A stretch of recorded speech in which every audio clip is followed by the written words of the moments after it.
Basically as of now A I ചെയ്യുന്നത് എന്താ, നമ്മുടെ ഒരു പ്രൊഡക്ടിവിറ്റി എൻഹാൻസ് ചെയ്യുന്നു എന്നുള്ളതാണ്. ഇതിൽ ഏറ്റവും പ്രധാനപ്പെട്ട ഒരു ചോദ്യമുണ്ട്, എല്ലാവരും ചോദിക്കുന്നൊരു ചോദ്യമാണ് എ ഐ മനുഷ്യന്മാരെ റീപ്ലേസ് ചെയ്യുമോ അല്ലെങ്കിൽ നമ്മുടെ ജോബൊക്കെ കളയുമോ എന്നുള്ളത്. അതായത് ഈ കോഡ് എഴുതാൻ പഠിക്കുക എന്നുള്ളതിന് ഇനിയും പ്രസക്തി ഉണ്ടെന്ന് ഞാൻ വിചാരിക്കുന്നു. കാരണം കോഡ് എഴുതുക എന്നുള്ളത് it's A kind of problem solving അല്ലേ. ഒരു പെർട്ടിക്കുലർ ലാംഗ്വേജ് എന്നുള്ളതിനപ്പുറം അത് നമുക്ക് ഡെവലപ്പ് ചെയ്തിട്ട് ലോജിക്ക് ഉണ്ട്.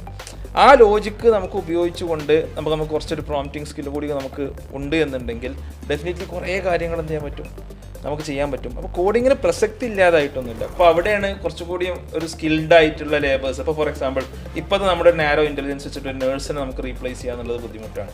ഒരു പ്ലംബറെ നമുക്ക് റീപ്ലേസ് ചെയ്യുക എന്നുള്ളത് നമുക്ക് ബുദ്ധിമുട്ടാണ്. ഒരു ഇലക്ട്രിക്കൽ ഇങ്ങനത്തെ റോബോട്ടുകളൊക്കെ ഇറങ്ങി കുറേ ന്യൂസുകളും കാര്യങ്ങളൊക്കെ കാണാറുണ്ടല്ലോ. അതായത് വളരെ സ്പെസിഫിക് ആയിട്ടുള്ള. പക്ഷേ അപ്പം ഇനി ഈ എ ഐ കഴിഞ്ഞ് അടുത്ത് വരാൻ പോകുന്ന ഇപ്പം ക്വാണ്ടം കമ്പ്യൂട്ടിങ്, അതേപോലെ തന്നെ ബ്രെയിൻ കമ്പ്യൂട്ടർ ഇന്റർഫേസ്, ഇങ്ങനെ കുറേ കാര്യങ്ങൾ ഇപ്പം വരുന്നുണ്ടല്ലോ. അപ്പം ഇനി വരാൻ പോകുന്ന അങ്ങനെയുള്ളൊരു കാര്യം എന്തായിരിക്കും ശരിക്കും? നിങ്ങളൊരു 3 ആളുടെ പണി, ഒരാളുടെ പണിക്ക് പകരം 3 ആളുടെ പണി നിങ്ങൾ എടുക്കാൻ റെഡി ആയാൽ അറ്റ്ലീസ്റ്റ് ഒരു 2 ഇരട്ടി ശമ്പളമെങ്കിലും നിങ്ങൾക്ക് വേണമെങ്കിൽ ചോദിക്കാമല്ലോ. പക്ഷെ അതിന് റെഡി ആവണം എന്നുള്ളതാണ്.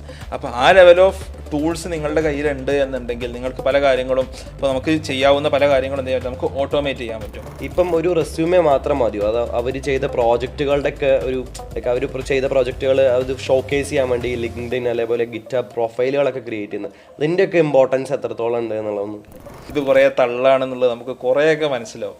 ഓക്കെ, കാരണം ഭയങ്കര ക്ലീശ ആയിട്ടുള്ള ഒരുപാട് കാര്യങ്ങൾ അതിലുണ്ടാവും. അപ്പോൾ ഞാനൊരു ഒരു റെസ്യൂമേ കാണുമ്പോൾ I am smart, I am hard working, I am professional.